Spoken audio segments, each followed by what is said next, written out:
Ladies and gentlemen, welcome once again to the Duval Dive. Of course, I am Kyle Nash, the student of the game. And listen, we're glad to have you members of the Duval Devout aboard. And I know it's only preseason, but it's the final week of preseason. The next week, I shouldn't say next week, the next game of Jacksonville Jaguar football played will not be like an episode of Ted Lasso. It won't be focused on the coaches, and the score will actually matter, unlike on the show. And it won't just be about the coach making relationships with the players. It'll all be far more real, and it won't involve a coach with a very strange mustache. I don't know why I'm going that direction, but hey, that's what it is. The end of it is done, but hey, a few more things that we can overreact and need to react to that are indicators of good, bad, or otherwise here coming up for the Jacksonville Jaguars. But hey, listen, whether or not it's good or bad, you're going to get the observation pointed out from it, not only from me, but from my personal champion, the man who helps me make it all happen of Big Cat Country, the man himself, Travis D. Holmes. What's going on, my man? Man, good evening, everyone. I almost said good Sunday evening. Man, this thing is throwing me all off. A Friday NFL game, dude. Hey, listen, it caused all sorts of problems on my schedule too. So no, I get it. But you know what? We're here. We got it done. And listen, if you want to see who I thought the top performers were in the game, you could, of course, check out my article on Jaguars on the side. Bing! And I know Travis T. Holmes had plenty to put up on BigCatCountry.com as well. Bing! Shouts to all. So much content. So much content. But I mean, listen, we talk about so much content. You might have noticed if you were looking close there in the intro, if you're watching on YouTube, which you should be on the Duval Dive, a Jacksonville a Jaguars podcast YouTube channel.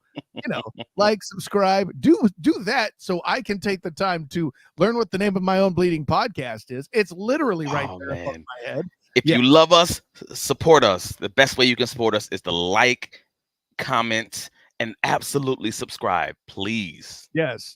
Help Kyle buy the Hooked on Phonics book. I'm kidding. Anyways, no. But anyways, all that in mind, if you notice the intro here, it would have been Evan Ingram, and I'll tell you, I know. First of all, I had to do that, Travis, because of all the talk we've had in the preseason about him being so underrated, and here he comes out here, and I know, but Kyle, it's against the Falcons backups. Who cares? Here's the thing. I know it is, and it's the reason why it's so important is, to me, it's got Trevor Lawrence thinking about throwing the ball in the red zone and converting the ball in the red zone, rather than finagling some miracle. Hey, I'm going to roll out and do this and improvise and do whatever. Right. Okay. If you are a member of the Duval Devout, you have seen them struggle in the red zone, and seeing that is a bit of an uplift. I mean, I can't put it better than that, right, Travis? I mean, I think that's fair. Like, at the end of the day, those are the areas that we have concerns about the Jacksonville Jaguars: offensive line, red zone, short conversions, things of that nature. Like, those are the areas that the team looked great so far in the preseason, so far in this game specifically. Hey, keep that going into the season. I know it's against backups. I don't care. You play who you play. You play who's on the field. It is what it is. I mean, it's a nice little thing to get comfortable, at least as you, in a couple weeks here, head into doing battle with the Miami Dolphins. And who knows, maybe defensively they're more of a tune-up than a lot of their other opponents would be, but at least they'll have starters on the field. That being said, Travis, let's show, not tell, what it is that you appreciated most about that Evan Ingram touchdown here as it pops up in this other angle here. The throw. I mean, just look at this. Look at this. That is freaking gorgeous. Like, that is crazy. You can probably put on one hand the amount of quarterbacks who's willing to make that throw. That's not someone who throws, 15 to 30 interceptions, Jameis Winston, but guys who are able to accurately get it into that pocket, consistently. And we've known this is who Trevor was. So I'm just, props to Evan for making that catch, getting both feet down. We've seen a lot of those happen, out of the back of the end zone. I mean, you're making that comment, you might as well say, hey, props to Evan Ingram for catching the ball. Well, no props to Evan Ingram for not being Calvin Ridley. Yes, that's Oh, what I'm you stay saying. loud and said it. I'm Out. saying it out loud. Let's go. Wait, Let's no. be clear about this. Yes, and shout out to Trevor for putting it on the money, man. Because it's a heck of a throw and it's a heck of a catch. I just want to keep seeing this over and over again. Evan Ingram being used in a different way than 2023. We've been talking about it all off season, and finally the man is getting his flowers. Let's go. So yeah, I mean, if you're looking at that as a enlightening and an uplifting, what's his word? Indicator. Vision of things to come. Yeah. Of course, you're a little excited if you're a member of the Duval Devout. And I'm gonna, since we started with the offense, I'm gonna go ahead and go this direction, Travis. Okay. Trevor Lawrence and Mac Jones. Again, I know Falcon backups, blah blah blah, whatever. And in the case of the Jacksonville Jaguars, you can see what you will about the backups. They have Parker Washington, an elite among backups, I think we could certainly say, as a wide receiver. Mm-hmm. Elijah Cooks finally looking good, catching a pass, getting a touchdown from Mac Jones. I mean, I know you brought in E.J. Perry to account for an injured C.J. Beathard, right? But yeah, Mac Jones, backup quarterback. Now everybody sees what they're doing. And let's throw some at Cam Little, the kicker. He's been pretty darn automatic, except for one, what was it, like a 62-yarder or something nutty? Yeah, the 62, 63-yarder that he was wide left on. He still wasn't short. Wide left on. Yeah. Right. So I'm fine with him. Again, I believe he's perfect on the season outside of that one. Oh, perfect on the offseason outside of that one kick. Right. I'll take that. If you're accurate short and you have a leg where you can kick it from Egypt, or you can kick it from 53rd and Moncrief, I'm good with you. Like, we are okay. So yeah, let's go, Cam. You just say 53rd and Moncrief. I'm not mad at it. I just wasn't ready for it. And by the way, in that analysis, Travis, I have to remind the public at large, like, the goalposts don't have backups, okay? It's still the same thing in the game. I know that the stakes might be higher, but, this only serves to build the confidence of not only the Duval Devout, but of the kicker himself, Cam Little, and the team. So I think I can make the argument that outside of maybe Brian Thomas Jr., this is the most warm and fuzzy thing that has the most immediate impact, right? Because we're all pretty sure BTJ was going to be an impact for moment one, and then he just kind of confirmed that with some stunning catches. But Cam Little, that's something that you weren't going to hide that, even in preseason, right? You can't hide it, and you can't have a down season. You can't have an acclimation period. You can't have any of these things when you're a kicker. You got to be ready day one, and you got to be on and popping. Like, again, the BTJ would have ended up having need rookie season. That's just acclimation of 500-yard season. It would stink, but it's not the end of the day. It's not the end of the world. You have that with the kicker. It's a whole different conversation. We got to bring another guy in. That's an interesting point. Like, if he comes out and misses some 40-yarders or 30-yarders and does it, and it looks bad enough doing it, there's a very realistic possibility that Doug Peterson's picking up the telephone and being like, hey, you got anybody lying around out there? Because we need a guy. That could have just easily happened to the kicker. Yeah. Yeah, man. And also, let me correct myself, because I'm tripping over here. I said 53rd and Moncrief, and I meant 45th and Moncrief. My grandma gonna kill me, bro. Oh, hey. Yeah. I mean, if you're going for Duval geography, you're gonna have to take the expertise. Oh no, I know some people that's gonna absolutely correct me. You're talking about 53rd. Yeah, what you about 53rd? Like, you live. I grew up right around that corner, bro. Come on. Are these people that would say 53rd or 53rd? I'm just asking. They won't say neither one because they don't exist. It don't matter. Oh, there you go. Okay. Well, when you put it like that, how could I say no? What's going on, man? No, but listen, all of these are good points there. But like I said, keeping it to the offense, another element that you can't really hide, and that is the offensive line. And we've been critical about the interior of the offensive line. Yeah. We've also commented how they were missing a number of starters. But hey, playing against backups again, I know somebody's gonna be, yeah, we know, but seeing some sort of positive indicator of what could be is very fascinating. And maybe the play wasn't an immediate positive, but Travis compelled me, and I agree with it, to show this Anton Harrison play. We're going to show, don't tell. Look at number 77 here, going to absolute work. Right tackle. And just absolutely. 77. Just. just, I mean, and at the end of the day, like this ended up being the play before the Evan Ingram first touchdown. Mm. And yes, Travis Etienne did not score, but I mean, at the end of the day, Anton had to make a decision about which guy to block. He took the guy who was closest to the line of scrimmage and hoped that Travis Etienne could outrun the safety. I get it. At the end of the day, the man is continuing to collect bodies. I believe that's 2 weeks in a row. I mean, Mhm. last week it was the week when he was like the juggernaut from X-Men and he was tossing dudes out the club, like two dudes in one toss. Yeah, And double block, yeah, right? and this week he's got number 43 for Atlanta, and he's putting him out the paint. Again, he's putting him out the paint like his Fresh Prince of Bel-Air. Like we are honest, and I'm here for Anton Harrison, run blocker and dominant pass blocker. Like that is a great find for me from this preseason for sure. Yeah, absolutely. And I'll add to this, like we mentioned that the play doesn't really gain a whole lot of yardage. Hmm. But let's give credit to that Atlanta DB for handling business on that particular one. He managed to sniff it out from the backside Yeah. and made a good play. I mean, let's give him his credit. But it got a couple comments in here. Give it up to Weasel Wade. Yeah, wide left. For Yeah. Florida State. Listen, Florida State had enough issues today. We don't need to take it there, buddy. More on that later. Oh Okay? man, yeah, they getting over their own issues right now. Let them drown their sorrows for the night. Yeah, exactly. I'm sure I'll be talking about that later, plenty on Tuesday on the Huddle Up podcast. Bing! So there you go. But our good friend Robert jumping in. Fortner is blind. He can't see a 300-pound defensive tackle to say his life. I know what play he's referencing.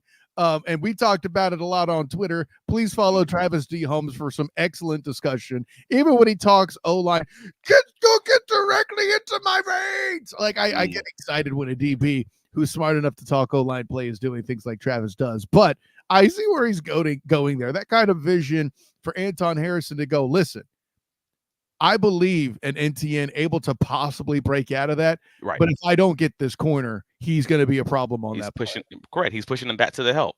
Like if I take the safety, then the corner's going to push the ETN back to the help. If I take the corner, he has a chance to outrun that safety to the edge to the pylon. Like I understood it, and it's a bang bang decision. Yeah, and there may be some nights where that is a touchdown, and everybody's praising. Oh my God, what a great block by Anton Harrison! And rightly so.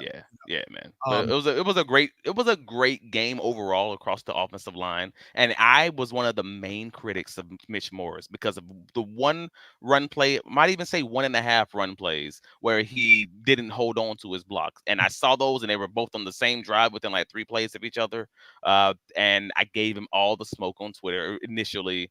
And then on the rewatch, you do when you're unhappy, and that's hey man, it is what it is. But and on the rewatch, I had to apologize, and I even put it in the article of my takeaways after my recap on BigCatCountry.com, or I have the game recap, and then I have the post tape recap, we'll call it.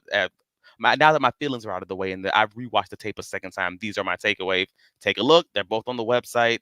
I even expressly apologized to Mitch Morris and said, no, I was wrong. You actually played a good game. And that's on me. I apologize, man. Yeah, and it's tough to see in the trenches when you're looking right away. Like just as an example, what we did with Anton, it could look like that he made the wrong block, but actually he didn't. It's that kind of bang bang thing when you're recapping versus analyzing, that matters. And that's why Travis D. Holmes brings you 2 articles like that from preseason games, because hey, he wants to get it to you right, and that's what you go to Big Cat Country for, to watch him do that. Anyways, how about that? I appreciate that. No, I appreciate that. It's hard for me to take compliments. You know what this is.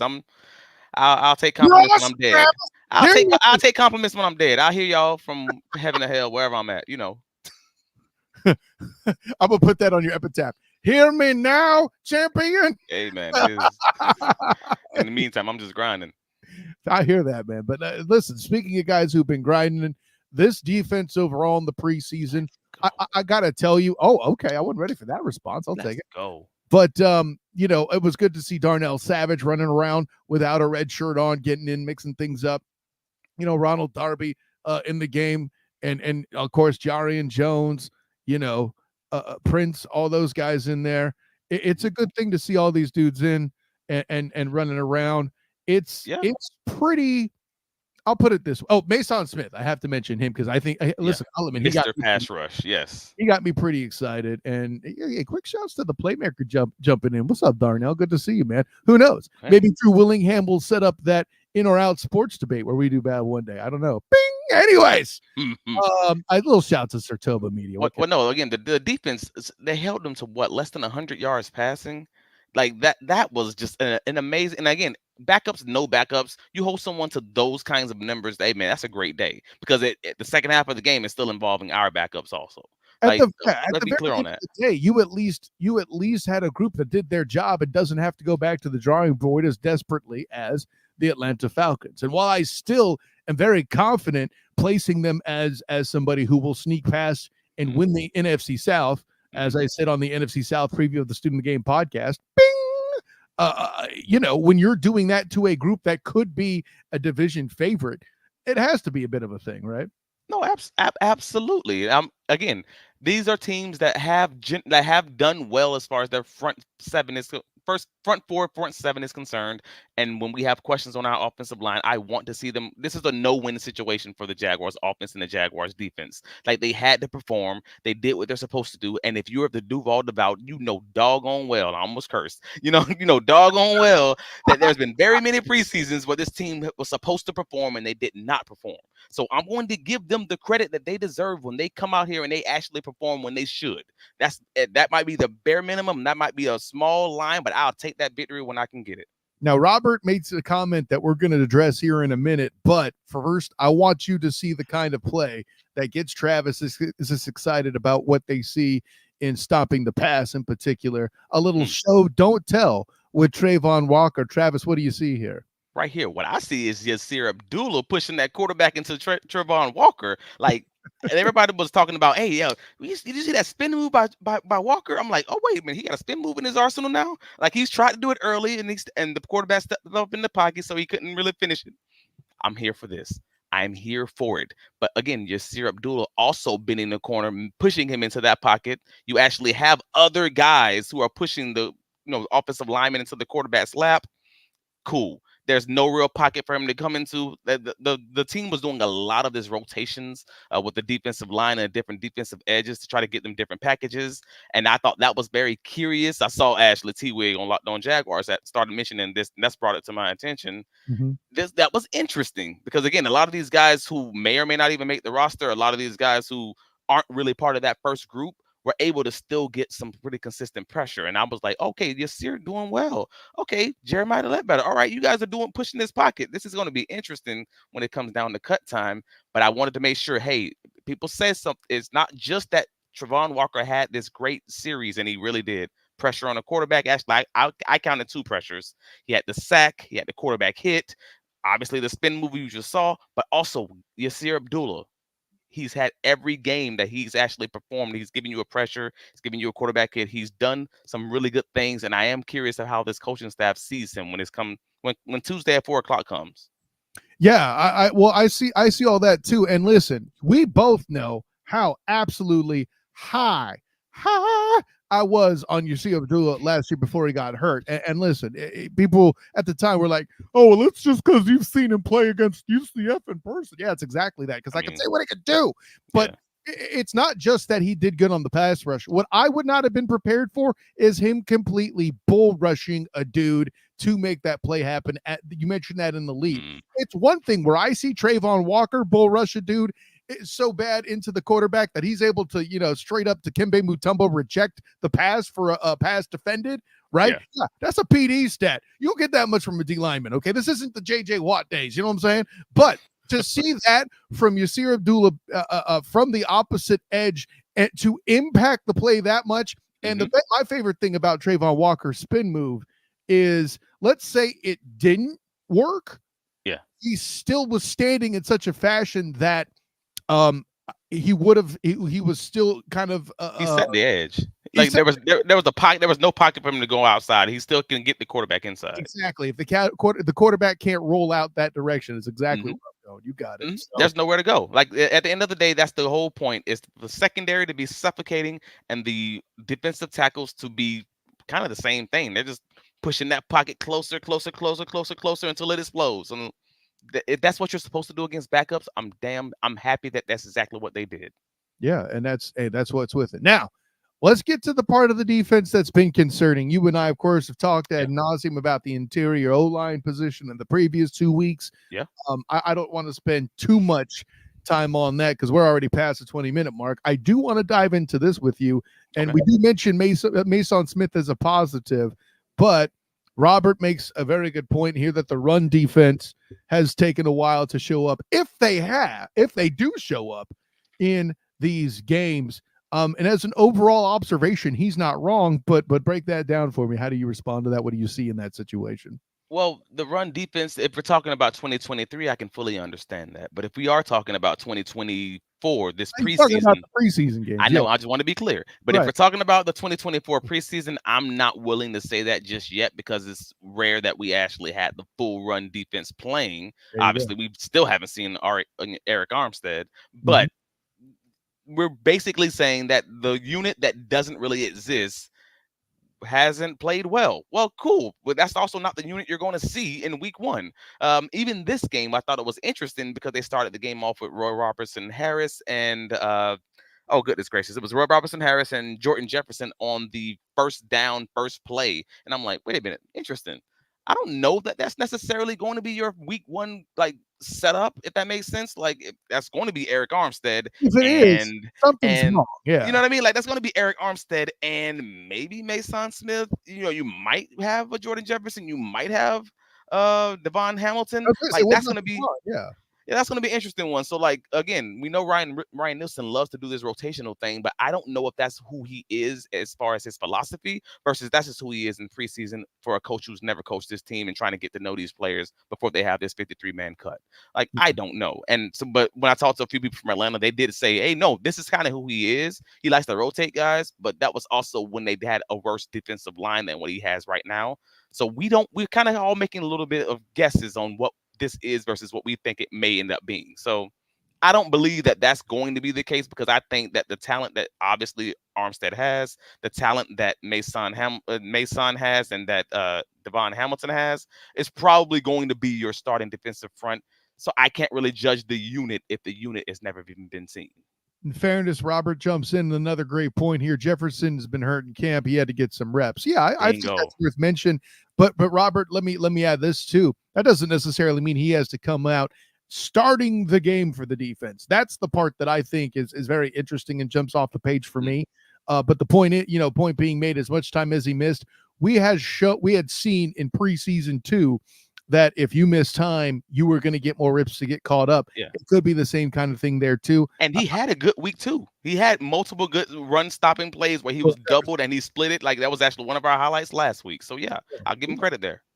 Yeah, so I mean, just to get more up to speed, which continues to support the load management theory on Eric Armstead. Like if the Jack, oh my God, I'm not even a member of the Duval Devout, but this concept gets me excited. As far as just good coaching and roster management goes, right? If the Jags actually pull off getting Mason Smith, Devon Hamilton, Jordan Jefferson up to speed, and towards the end, where I don't have the schedule in front of me off the top of my head, but towards the end of the year in December to give Eric Armstead some time to maybe do a little less there in December. Yeah. If January is looking like it's in the crosshairs, to see the possibility of Ryan Nielsen putting the pedal to the metal for the defense in that front and getting Eric Armstead like revved up just right at the right time at the end of the year. Right. That could make an overwhelming advantage in the time of year where people are going to run the football more depending where you're playing.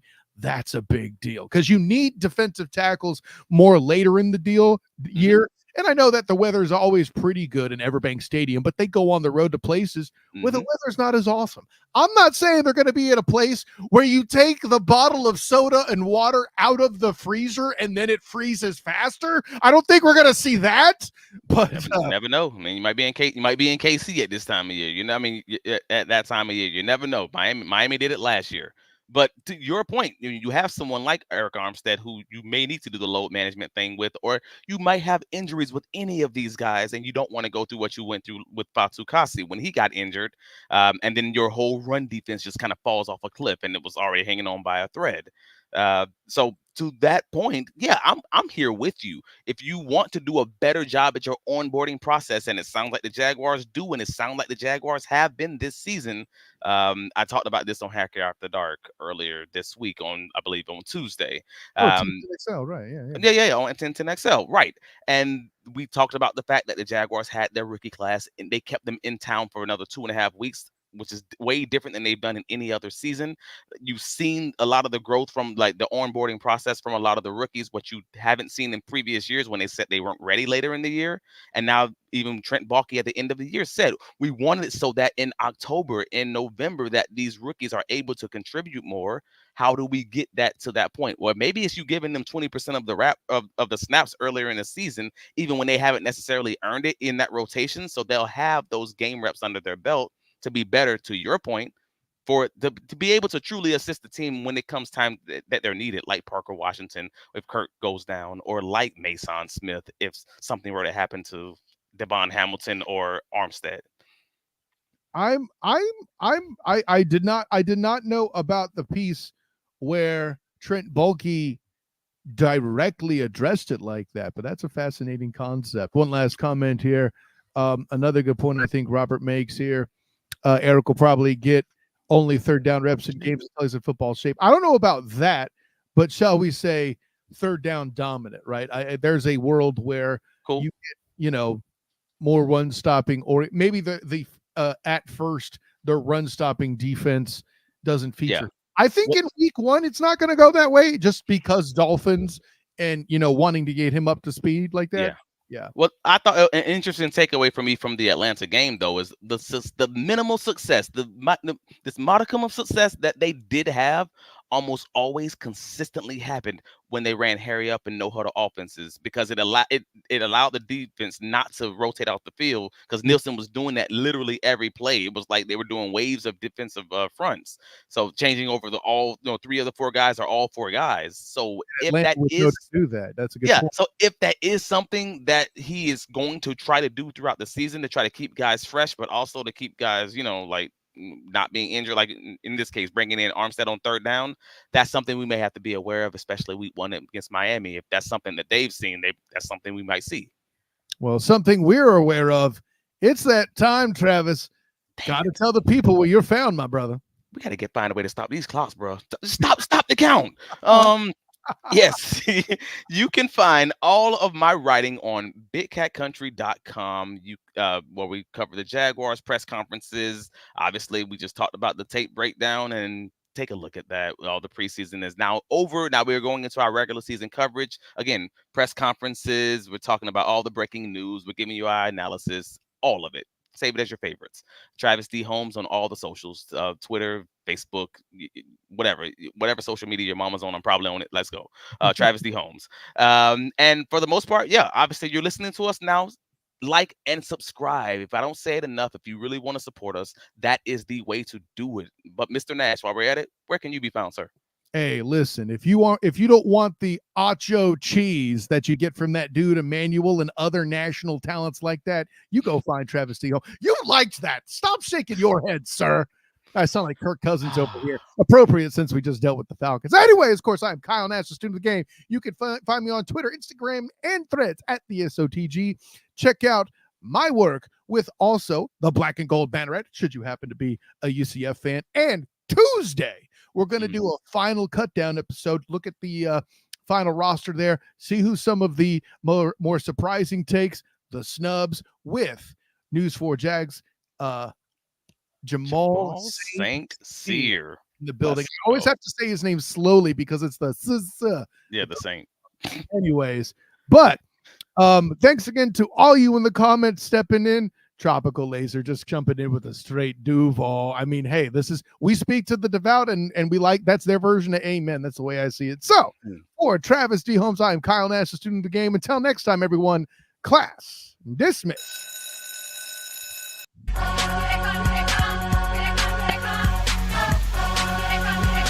Only the real ones know about this. Come on.